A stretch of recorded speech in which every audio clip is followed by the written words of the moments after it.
Let's get to the second part. Sister-in-law is an absolute legend, and we became close instantly when we met 5 years ago. That's why she informed me about mother-in-law's plans. So after the whole wedding drama, sister-in-law tried to be silent no more against their mother and how she treats them. A few months passed since my wedding, and sister-in-law got engaged.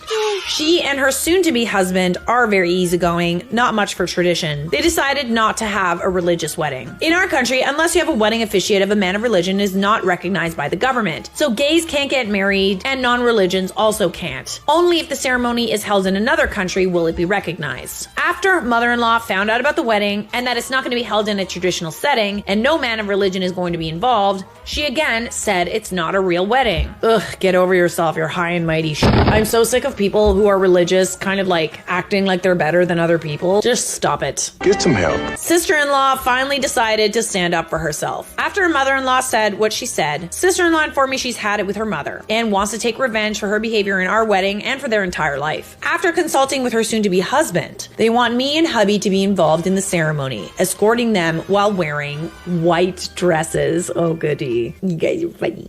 I was happy that she's finally going to stand up for herself and ask if she and her husband are absolutely sure they want their wedding to have two guys wearing dresses. Just show up in full drag too.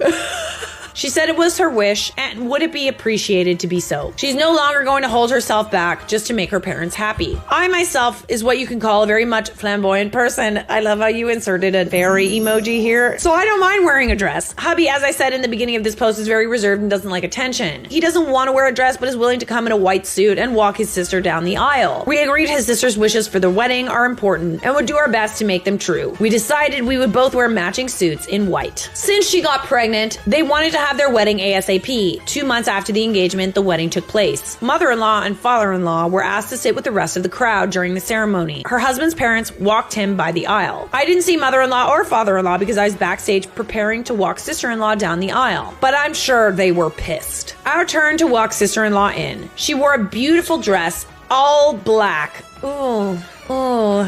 Scrumptious. It's kind of like she's at her funeral for her past self. Pushover sister-in-law is no more. Me and my hubby on both sides of her, wearing white and looking fab. The look on their parents' face was absolutely the best thing I could ever imagine. I'm truly happy for sister-in-law, getting the wedding she wants and finally standing up for herself and her wishes while being as petty as one can be. The wedding was last month and mother-in-law is still very mad at all of us, barely speaking to us. Father-in-law, well, still isn't very happy, let it go, as he does with everything, and moved on. I wish I could share pics with you guys, but out of respect, my hubby wishes to remain anonymous.